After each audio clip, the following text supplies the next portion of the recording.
Cette vidéo est sponsorisée par Instant Gaming. C'est le site que j'utilise afin d'avoir de grosses réductions. Et c'est ici que j'ai acheté mes jeux. Actuellement, il y a Clair Obscur Expedition 33 qui est incroyable. The Elder Scrolls 4 Oblivion Remaster est également une dinguerie. Et si vous aimez la série, je vous conseille The Last of Us 2 qui est l'un de mes jeux préférés. Et il y a également un concours pour gagner le jeu de votre choix, comme tous les mois sur la chaîne. Alors n'hésite pas à participer au concours. Bonne chance à toi, et encore merci à Instant Gaming de leur soutien. Si vous me demandez quel personnage serait trop puissant pour son verse, je répondrai en premier, sans nul doute, Madara Uchiwa, l'ancien rival d'Hashirama Senju, celui qui se faisait quand même appeler le dieu des shinobi. Durant son vivant, il avait une quantité de chakra colossale, avec laquelle il faisait bien joujou pour envoyer plein de techniques à tonnes surpuissantes. De plus, il était quand même capable d'invoquer et contrôler Kyuubi. Ouais, c'est pas rien. Mais en plus, il bénéficiait d'un Susanoo parfait qu'il peut fusionner avec le démon renard pour avoir un monstre de puissance à ses ordres. Malgré tout, ça sera insuffisant face à Hashirama qui finit par gagner son affrontement et le laisse pour mort. Sauf qu'on se débarrasse pas du fantôme des Uchiwa comme ça. Ainsi, il a survécu grâce à l'Izanagi, créant l'illusion de sa mort, en plus de lui permettre, après avoir assimilé des cellules d'Hashirama dans son corps, d'afin obtenir un pouvoir de régénération, la maîtrise du Bokuton et de s'éveiller au Rinnegan avant de périr. Il est devenu plus fort, mais il était tout vieux. Et dans le passé, il était surclassé par Hashirama. Mais clairement, c'est après qu'il sera trop puissant pour son verse. D'ailleurs en vrai, être surclassé juste après le dieu des shinobi,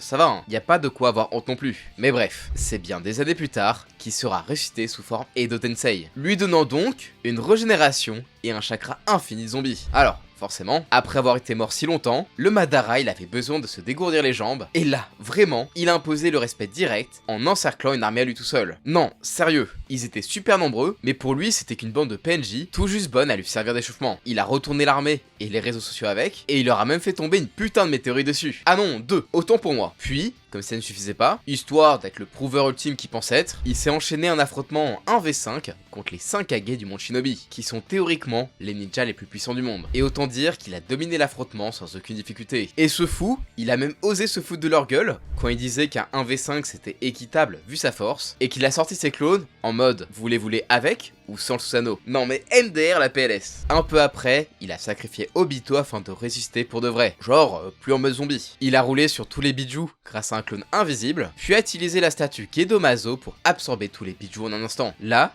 où l'Akatsuki entière avait besoin de plusieurs jours pour en absorber un seul. Après, il a fait en sorte de devenir encore plus puissant en devenant le réceptacle de Jubi. Il était si pété que Guy a ouvert la 8ème porte afin de devenir surpuissant au prix de sa vie. Aidé de quelques ninjas, il a réussi à lui faire de gros dégâts, mais il a pas pu finir Madara puisqu'il a survécu grâce à sa régénération. Mais franchement, c'était ouf de voir que là, Madara, il en a un peu chié malgré tous ses boosts. Mais attendez, il en a pas fini de se battre, puisqu'après ça, il a enchaîné un combat contre Naruto et Sasuke, qui venaient d'obtenir les pouvoirs des enfants de l'ermite Rikudo. Et malgré ça, Madara a ensuite réussi son plan de plonger le monde entier dans le Tsukuyomi infini. Une illusion infinie, vous laissant vivre dans un monde fictif issu de vos rêves. Bon, en vrai, il a eu tout le monde, à l'exception de l'équipe 7. Mais du coup, comment est-ce qu'il a été vaincu? Eh ben, ce sont pas les héros qui l'ont eu, mais il a été trahi par l'un de ses alliés qui a fait en sorte d'utiliser son corps afin de réciter Kaguya, la mère du chakra. Oui, comme ça, MDR. Ça fait un peu facile, et avec ses surpuissances et tous ses power-ups dans tous les sens, il n'a jamais été vraiment vaincu. Et pour avoir suivi ça en direct, c'était une folie. Le gars, il était juste imbattable. C'était un exemple d'antagoniste trop fort pour son animé, et on va voir 5 autres qui sont eux aussi bien abusés.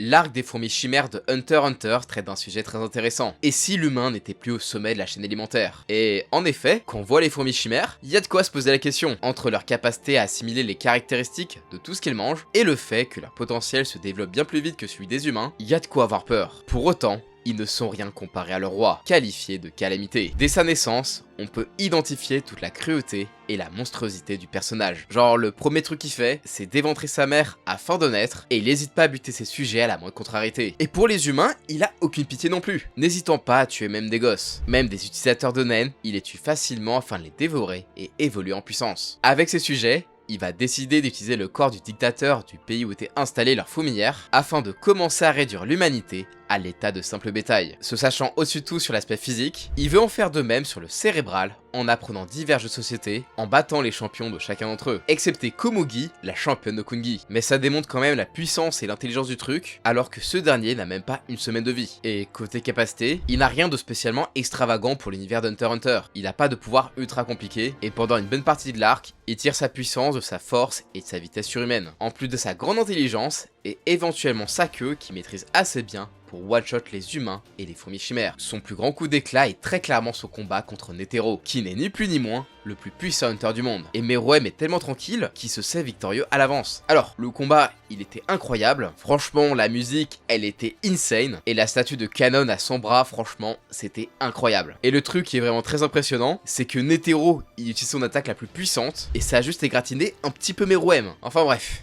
Il a fini par gagner son combat contre le plus puissant des Hunters, poussant ce dernier à se faire exploser avec la rose miniature dans son corps, qui est un petit peu une sorte de bombe nucléaire. Ça a presque achevé le roi, mais il a pu se nourrir de deux de ses gardes royaux, et est devenu ce que les fans appellent post-Rose Meruem. Et oui, car cette fourmi de mort là, son haine il est pas compliqué, c'est juste d'absorber les capacités de ceux qui l'a bouffé. Et du coup c'est simple, là il peut modifier son corps comme le fait Youpi, avec il a pu se créer des ailes, et il peut utiliser son Rage Blast, qui est littéralement un rayon d'énergie capable de détruire de larges zones. Et en plus, il a la capacité de Poufou, mais en version évoluée. Avec ses photons, il peut tout savoir. Vraiment, si tu lui mens, il le saura. C'est très utile pour avoir des renseignements, mais également en combat, puisqu'il peut se déplacer instantanément vers ses photons. Donc autant te dire qu'il va très très vite. Franchement, il était craqué. Et en vrai de vrai, dans l'œuvre, on n'a vu aucun personnage se rapprochant de son niveau. Ok, Gon-san était dangereux selon Pitou, mais se basait sur sa version de base. Elle a pas vu le post-Rose Meruem. Et aujourd'hui, c'est sans contestation possible le personnage le plus puissant d'Hunter x Hunter. Mais alors,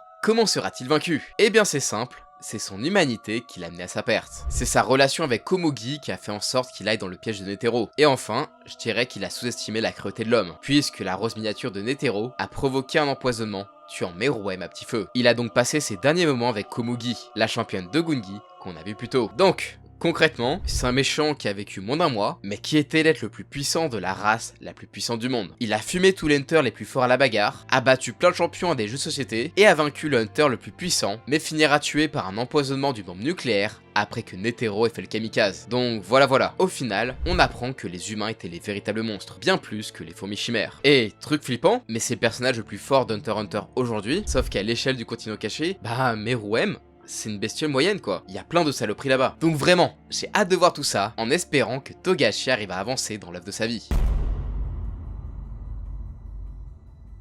Yu-Gi-Oh! Arc V est la 5ème série Yu-Gi-Oh! La série anniversaire pour fêter les 15 ans de la licence. Et avant de parler du méchant invincible de l'arc, je dois présenter un peu l'univers et les règles. À une époque inconnue, il y avait un champion du monde qui se nommait Zark. Il dominait tout avec ses dragons, incarnant chaque style d'invocation. Si bien qu'il finit par péter un câble et essaie de tout détruire. Mais il est arrêté par une femme nommée Rei qui arrive à le vaincre et décide de diviser le monde en 4 dimensions, soit une pour chaque type d'invocation. Et un morceau de l'âme de Rei et de Zark se retrouve dans chaque dimension. On suit alors Sakake Yuya, le héros de la série, qui est une des réincarnations de Zark. Il va faire son aventure avec ses amis au travers des 4 dimensions et rencontrer les autres parties de Zark. Alors, le système de combat de Yu-Gi-Oh! Arc V est un peu différent. Bon, normalement, vous connaissez les cartes, sauf que dans cet animé, ce sont des action duels. Des duels dans des arènes où les duellistes peuvent se déplacer, récupérer des cartes magie-action pour les aider durant le duel, et ça a aussi la forme d'un battle royale. Genre, à n'importe quel moment, un duelliste peut se mêler au duel. Il perdra juste demi-point de vie de pénalité. Voilà, ça c'était nécessaire à savoir pour parler de Zark. Enfin bref, Yuya finit par fusionner avec les 3 autres incarnations de Zark, ce qui fait renaître l'être originel. Du coup, oui, en quelque sorte, l'ennemi final, c'est le protagoniste. C'est assez atypique pour être souligné. Et autant dire qu'avoir ces 2 rôles dans une série rend le personnage ultra boosté. Niveau carte, il est capable d'invoquer super facilement des versions évoluées des 4 dragons de Zark. Mais c'est rien comparé à son Ace Monster, Zark, le roi suprême. Alors, ce monstre existe en vrai, il est certes très fort, mais il est super dur à invoquer. Sauf que dans l'animé, c'est une version bien plus forte et ultra facile à invoquer. Déjà, quand on le voit, entre toutes ses couleurs et son texte qu'il faut lire au microscope, il donne envie de saigner des yeux.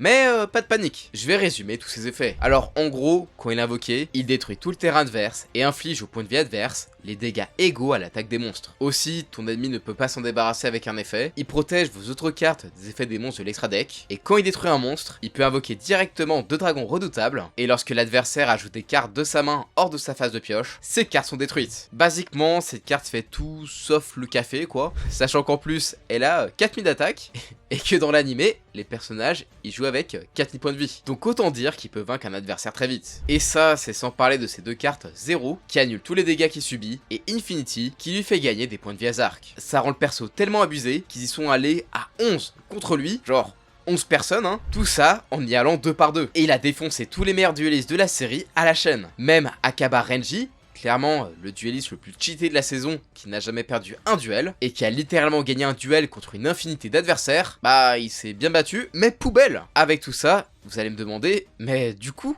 comment est-ce qu'il a été vaincu? Eh bien, Ray, la femme qui l'a vaincu dans la dimension originale, elle a pris possession d'un des personnages de la série, avec exactement les cartes qu'il fallait pour le vaincre. Et t'ajoutes à ça que Yuya, le personnage principal, il a réussi à reprendre le contrôle assez de temps pour activer une carte qu'il ferait perdre. Donc voilà, c'est un personnage qui a été vaincu par un Deus Ex Machina, plus il s'est laissé perdre. Vraiment, je pense que s'il affrontait n'importe qui dans toutes les sagas Yu-Gi-Oh! En duel legit 1v1, il défoncerait sans difficulté même les plus puissants protagonistes comme Yugi, Jaden ou Yusei. Mais j'imagine qu'il y a quelques joueurs Yu-Gi-Oh! Qui regardent cette vidéo. En vrai, dites-moi si vous pensez pouvoir le battre. Tiré de la célèbre licence de Konami, Castlevania est clairement devenu une des meilleures adaptations de jeux vidéo en animé. Non, vraiment, c'était incroyable. Et c'est bien dommage que Devil May Cry n'ait pas gardé l'esprit de son jeu original. Si vous ne connaissez pas Castlevania, vous jouez un personnage, souvent un membre de la famille des Belmont, donc des chasseurs de vampires, et vous devez vous aventurer dans le Castlevania, le château de Dracula. Et s'il y a pas mal de choses qui changent au fil des jeux, on affronte presque toujours le seigneur des vampires, ou quelque chose qui est en lien avec lui. Et ce qui est cool avec l'animé, c'est qu'il prend le parti d'humaniser le personnage avec une origin story qui a été évoquée dans Symphony of the Night, l'un des jeux les plus populaires. Dans ce jeu, on joue Alucard, le fils de Dracula, et à un moment on affronte une succube qui prend l'apparence de Lisa, la femme de Dracula et mère de notre protagoniste. On comprend qu'il a été exécuté par des humains et que c'est cet événement qui a fait vriller le seigneur des vampires. Et c'est exactement ce qui se passe dans l'animé. Dès qu'il a appris que des humains ont brûlé et tué l'amour de sa vie, il a averti l'humanité qu'il la décimera dans 1 an avec une armée démoniaque. Bon, ça, c'est pour l'histoire. Mais dites-vous que dans la série, ils se sont fait plaisir sur la puissance du conte. Bon,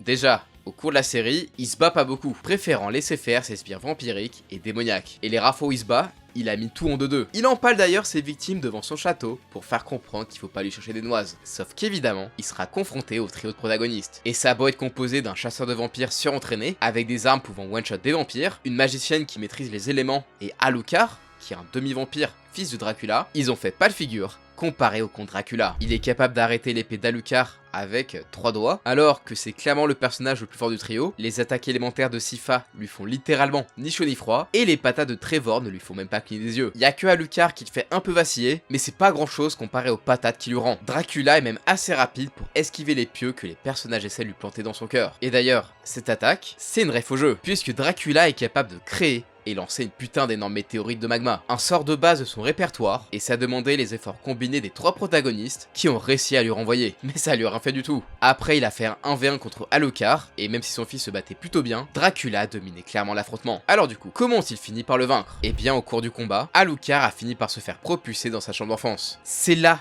que Dracula s'est rendu compte qu'il était en train de tuer son fils, le plus beau cadeau de sa défunte femme. Du coup, il s'est laissé tuer par ce dernier, et le trio ont brûlé son corps afin de s'assurer qu'il ne revienne jamais. Donc, concrètement, ils l'ont vaincu parce qu'il s'est laissé faire avec une prise de conscience. Mais s'il avait vraiment voulu les buter, aucun doute sur le fait qu'ils y seraient arrivés. Et en vrai, cette conclusion est vraiment sympa, et ça va avec l'intro de son origin story. Dans les jeux, c'est très rare qu'on questionne l'humanité du Seigneur des Vampires. Il se remet pas forcément en question, alors que là, c'est le cas. Et je pense que sa mort en a fait un méchant marquant. Et contrairement à Madara, où ça faisait vraiment j'ai plus d'idées pour le battre, tiens, Deus Ex Machina, là au moins c'est logique et c'est touchant. Et d'ailleurs, dites-vous qu'il est bien plus puissant que vous pouvez le penser. Outre le fait qu'il se soit laissé mourir et qu'il surpassait notre trio de choc, dites-vous que ce que vous voyez là, c'est une version nerfée, puisqu'il n'a pas mangé ou bu de sang pendant au moins une année. Donc là, les héros, ils se font tartiner par une version bien moins puissante que celle de base, et en plus, contrairement à sa version des jeux vidéo, où le comte se transforme lorsqu'il est acculé, sa version Netflix n'a même pas montré toute sa puissance. Il est tellement cheaté qu'un des enjeux des saisons suivantes implique de le ramener à la vie. Et d'ailleurs, ça va finir par arriver, mais par chance, il préfère profiter de ses secondes chances pour vivre une vie tranquille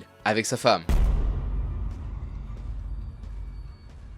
À partir de maintenant, on va aborder des persos qui ont juste pas du tout été vaincus dans l'œuvre, ou du moins pas pour le moment. Si vous demandez à 100 fans de Baki de faire un classement de puissance, ils vont sans aucun doute tous mettre Yujiro au sommet du top. Et pour cause, le père de Baki est l'objectif à dépasser du protagoniste, et sans conteste, le personnage le plus puissant du verse de Baki. Dès sa naissance, il intimidait tout le monde. Direct, il a fait chuter d'un rang toutes les créatures de la chaîne alimentaire, et a résisté au poison du grenouille toxique. À 16 ans, il s'est rendu au Vietnam pour déglinguer toute l'armée américaine par la seule force de ses poings. Un mec comme Hanayama, qui est capable d'éclater de gigantesques portes blindées avec ses poings, quand il frappe Yujiro en plein visage, ça le fait juste saigner du nez. Alors, ça a l'air ridicule pour Hanayama, mais non en fait, c'est un véritable exploit de puissance qui est utilisé comme argument pour dire à quel point Hanayama est fort, alors que concrètement, il a juste fait un saignement de nez. Yujiro bat très facilement Biscuit Oliva, l'homme le plus fort des États-Unis, qui fait un deadlift à 500 kg tous les matins. Oui, un deadlift à 500 kg. Dans notre monde, c'est un world record. Dans l'univers de Baki, c'est une morning routine. Même si un perso a potentiellement une technique qui peut lui faire des dégâts, Yujiro a une sorte de sixième sens pouvant le prévenir des dangers. Il est même d'ailleurs capable de copier et d'améliorer une technique en l'ayant seulement vu une fois. Et il s'est montré largement supérieur à son fils Baki, qui est actuellement le second personnage le plus puissant de l'œuvre. Genre Baki, il a vraiment tout essayé, mais Yujiro est invincible. Il n'y a que son père,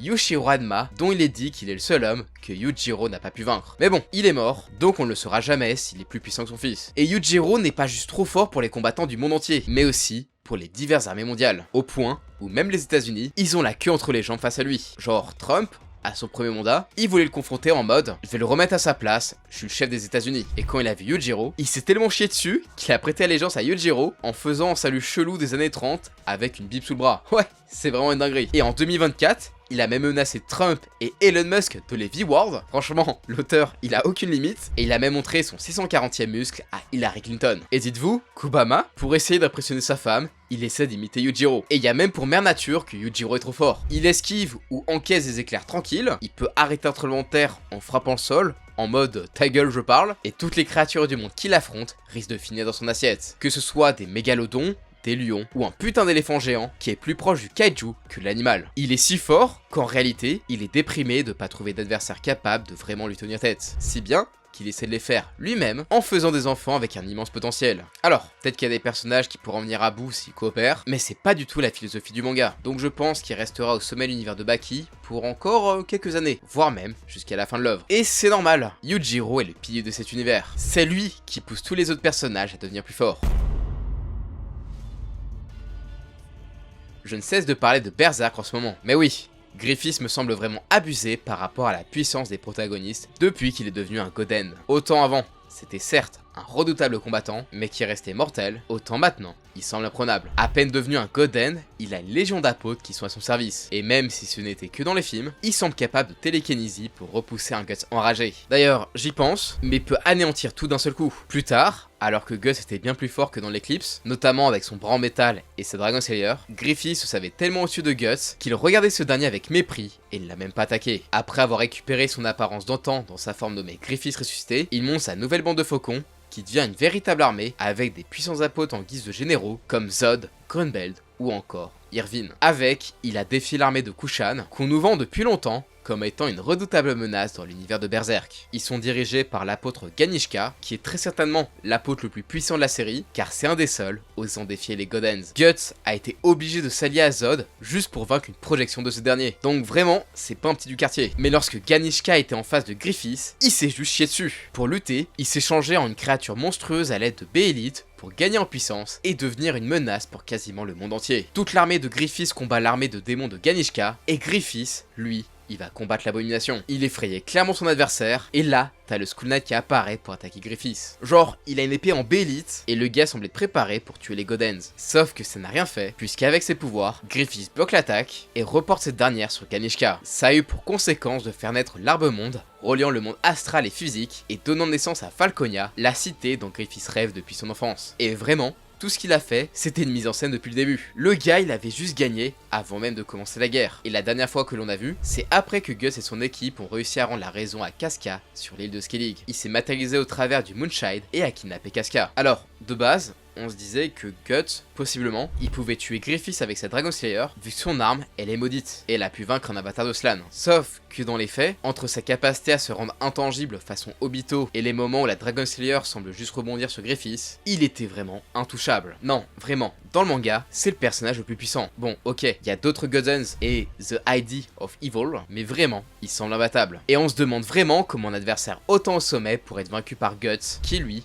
devient de plus en plus faible au fil du temps. Ça en vient à faire des théories sur le fait que Guts, il va pardonner à Griffiths. Non mais Ender. Et en vrai, vous le savez, j'adore faire des vidéos sur comment tuer des personnages, mais pour Griffiths, j'ai pas grand chose pour en venir à bout. Genre l'épée du Skull Knight, elle pourrait peut-être faire l'affaire en théorie, mais même pris par surprise, il a pu utiliser ses pouvoirs pour ne prendre aucun dégât. Dans son univers, il est imprenable. Et ça va bien avec le personnage. On a toujours décrit Griffiths comme étant quelqu'un d'inatteignable, comme s'il avait quelque chose de divin. Et le Griffiths qu'on a aujourd'hui l'a encore plus. Et contrairement à Yujiro, il est pas juste trop fort par ses compétences et sa puissance. Il a aussi un charisme et une influence faisant que n'importe qui n'étant pas au courant des horreurs qu'il a commis aura une inexplicable et irrésistible envie de le servir. Et selon moi, il n'y a qu'un seul moyen de tuer Griffiths. C'est une théorie assez populaire, mais grosso modo, il est lié au Moon Boy, l'enfant de Casca et Guts, et à mon avis, c'est son enveloppe mortelle. Après, est-ce que Guts ira jusqu'à tuer son propre enfant ? Ça, je sais pas, mais ça pourrait être très intéressant et expliquer pourquoi Griffiths a capturé Casca. Enfin bref, dites-moi si vous êtes chaud pour une vidéo sur comment tuer Griffiths. Eh bien, ça en fait des persos abusés,